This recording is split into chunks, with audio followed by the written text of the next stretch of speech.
नमस्ते। हमने पिछली कक्षा में रैखिक समीकरण युग्म की बात की थी।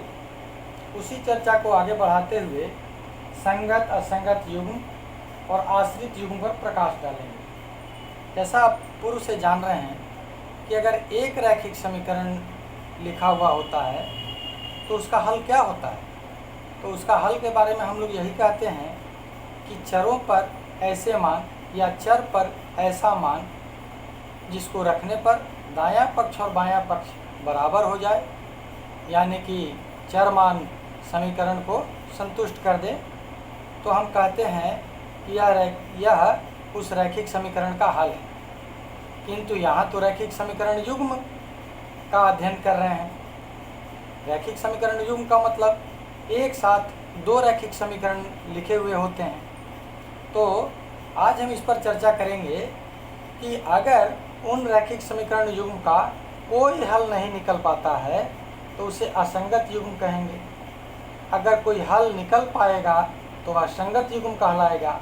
और अगर उसके अनेक हल हो जाएंगे, अनेक हल निकलेंगे, तो वह आश्रित युग्म होगा। यानी तीन स्थितियों की बात हो रही है। अगर रैखिक समीकरण युग्म के कोई हल नहीं निकलेंगे तो वह असंगत युग्म कहलाता है। अगर कोई हल निकल पाता है तो वह संगत युग्म कहलाता है। और अगर उसके अनेक हल निकल आते हैं तो वह आश्रित युग्म कहलाता है। और याद रखें, ध्यान रखेंगे कि आश्रित युग्म सदैव संगत युग्म कहलाते हैं, क्योंकि संगत युग्म कौन कहलाता है? जिसके हल निकल आते हैं। तो जब अनेक हल निकल आ रहे हैं तो हल तो निकल रहे हैं, इसलिए वह सदैव संगत होते हैं। तो इस तरह से आपने यह सीख लिया कि किसे संगत कहते हैं और किसे असंगत कहते हैं और किसे आश्रित कहते हैं। अब कृपया इसका स्क्रीनशॉट ले लें।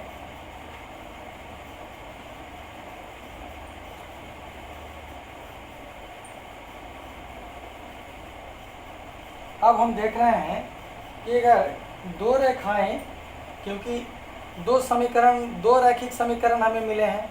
आप जानते हैं कि प्रत्येक रैखिक समीकरण एक सरल सीधी रेखा से निरूपित होती है। इसलिए दो सीधी रेखाएं यदि एक बिंदु पर प्रतिच्छेद कर रही हैं, दो सीधी रेखाएं अगर एक बिंदु पर प्रतिच्छेद कर रही हैं तो उस समीकरण युग्म का अद्वितीय हल होगा। अद्वितीय हल होगा जब दो रैखिक समीकरण को अगर दो सीधी रेखाओं में निरूपित कर रहे हैं और वे दो सीधी रेखाएं एक बिंदु पर प्रतिच्छेद कर रही हों, तो वह कहलाती हैं प्रतिच्छेदी रेखाएं और उनका अद्वितीय हल होता है। यानी उसका हल एक निकलेगा और इसे अविरोधी समीकरण युग्म भी कहते हैं।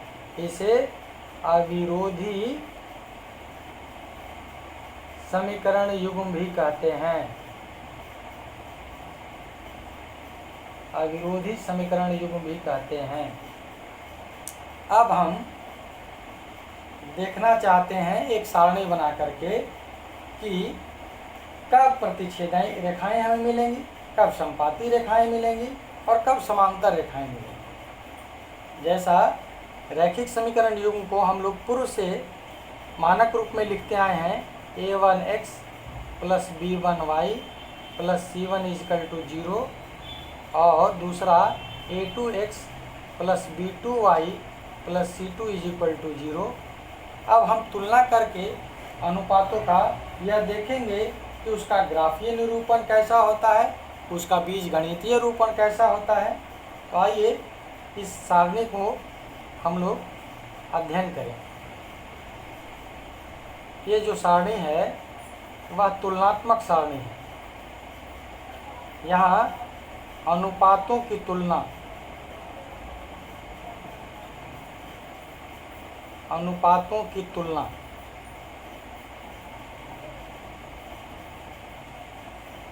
दूसरा ग्राफीय निरूपण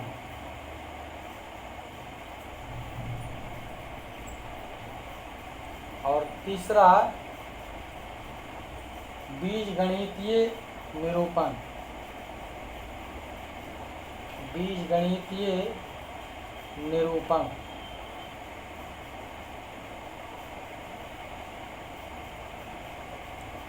अब आप देखेंगे कि जब a1/a2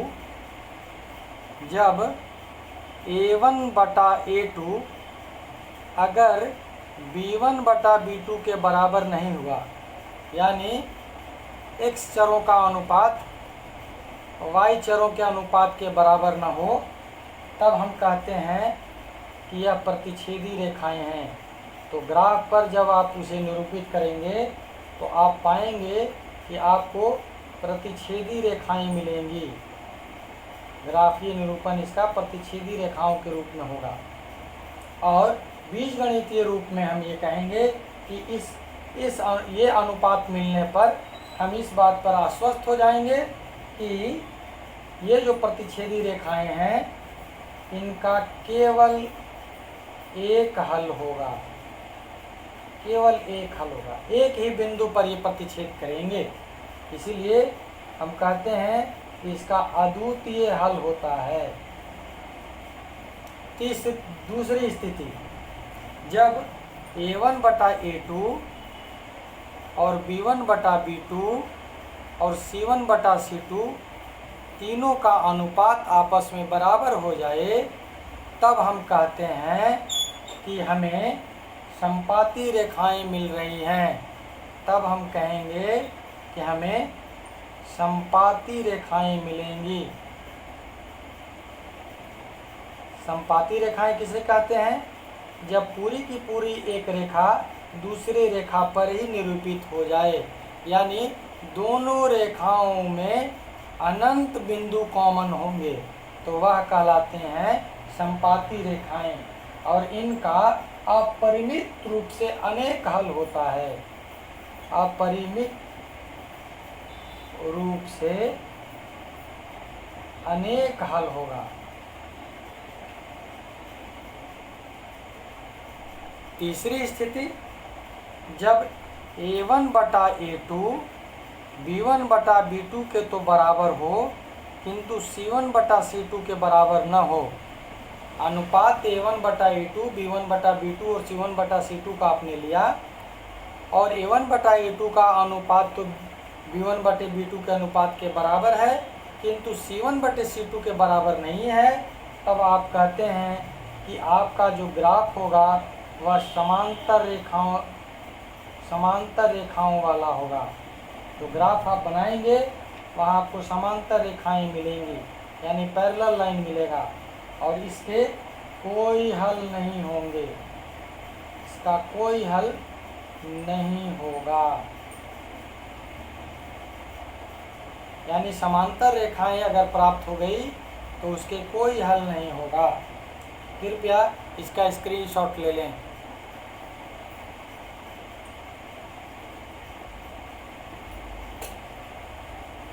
अब हम इस तरह से अनुपातों की तुलना करके यह जान जाएंगे कि कब हमें हल मिलना है, कब हमें हल नहीं मिलना है, और कब अनंत हल मिलना है। तो इस जानकारी के हो जाने के बाद अब हम प्रश्नावली 3.2 को हल करते हैं। प्रश्नावली 3.2।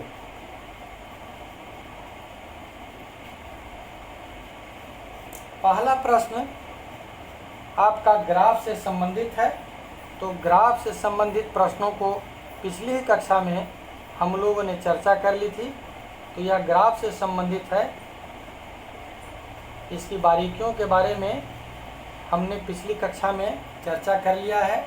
इसीलिए अब आपको सिर्फ वैसे ग्राफों का प्रैक्टिस करना है, और आप प्रैक्टिस कर लेंगे तो इस तरह के प्रश्न हल कर लेंगे। तो पहला प्रश्न तो पिछली कक्षा में ही हम लोग हल कर चुके हैं। दूसरे प्रश्न पर आते हैं।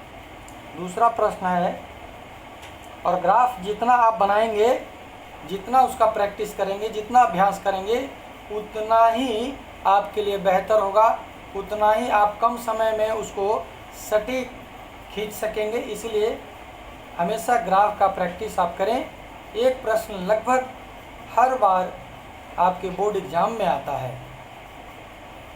दूसरा प्रश्न है A1/A2, B1/B2 तथा C1/C2 की तुलना कर ज्ञात कीजिए कि निम्न समीकरण युग्म द्वारा निरूपित रेखाएं एक बिंदु पर प्रतिच्छेद करती हैं, समांतर हैं अथवा समपाती हैं। यानी अनुपातों की तुलना की जो सारणी से हमने अभी अध्ययन किया उसी के आधार पर ये प्रश्न बनेंगे। प्रश्न है कि 5x - 4y + 8 बराबर 0 और दूसरा 7x + 6y - 9 बराबर 0। तो प्रश्न तो यही है कि आप अनुपात की तुलना करके इसका हल निकालें और निर्णय करें कि प्रतिच्छेदी रेखाएं हैं कि समांतर रेखाएं हैं कि असमपाती रेखाएं हैं। तो यहाँ A1/A2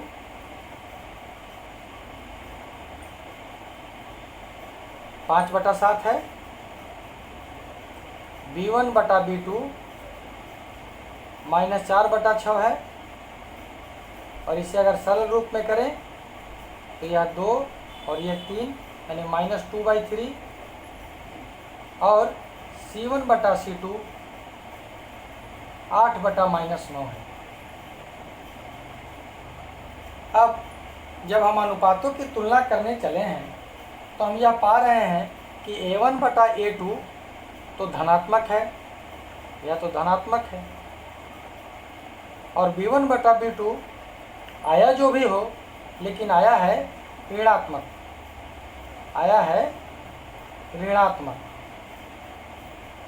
तो हम जानते हैं कि कोई धनात्मक अनुपात किसी ऋणात्मक अनुपात के बराबर नहीं हो सकती है, इसलिए यहीं पर हम कहेंगे कि A1/A2 बराबर नहीं है B1/B2 के। और इसलिए जब ये दोनों अनुपात बराबर नहीं हैं तो सारणी की मदद से हम ये कहते हैं कि यह जो समीकरण युग्म है इसके द्वारा जो निरूपित जो रेखाएं होंगी वह एक बिंदु पर प्रतिच्छेद करेंगी। यानी यह समीकरण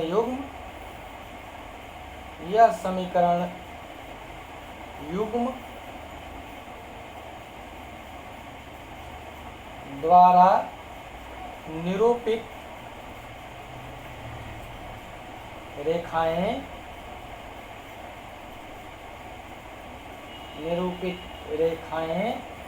एक बिंदु पर प्रतिच्छेद करती है, एक बिंदु पर प्रतिच्छेद करती है। तो अनुपात की तुलना करके आपने यह देख लिया कि यहाँ जो आपको समीकरण युग्म मिला है उसका ग्राफीय निरूपण कैसा होगा। कृपया इसका स्क्रीनशॉट ले लें। अब इसी में एक और दूसरा प्रश्न हम कर रहे हैं, एक समीकरण युग्म और लेकर के। वह इस प्रकार है 9x + 3y + 12 = 0 और दूसरा है 18x + 6y + 24 = 0।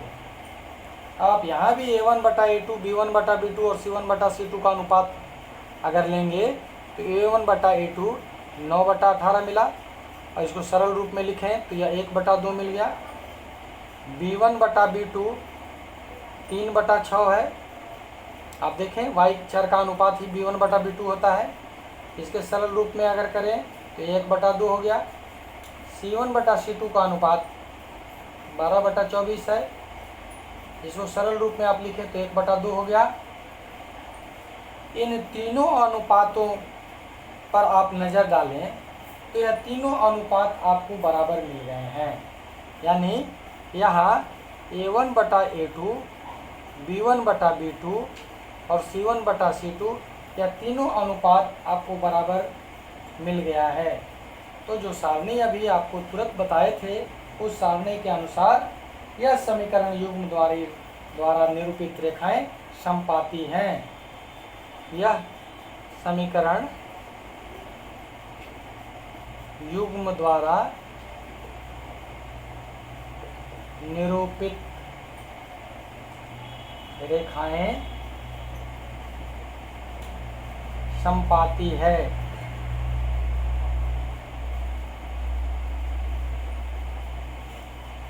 इस तरह से आपने अनुपातों की तुलना करके यह पता कर लिया कि कब रेखाएं समपाती होती हैं, कब रेखाएं प्रतिच्छेदी होती हैं, कब रेखाएं समांतर होती हैं, या तो अनुपातों की तुलना ही आपको बता देगी। कृपया इसका भी स्क्रीनशॉट ले लें।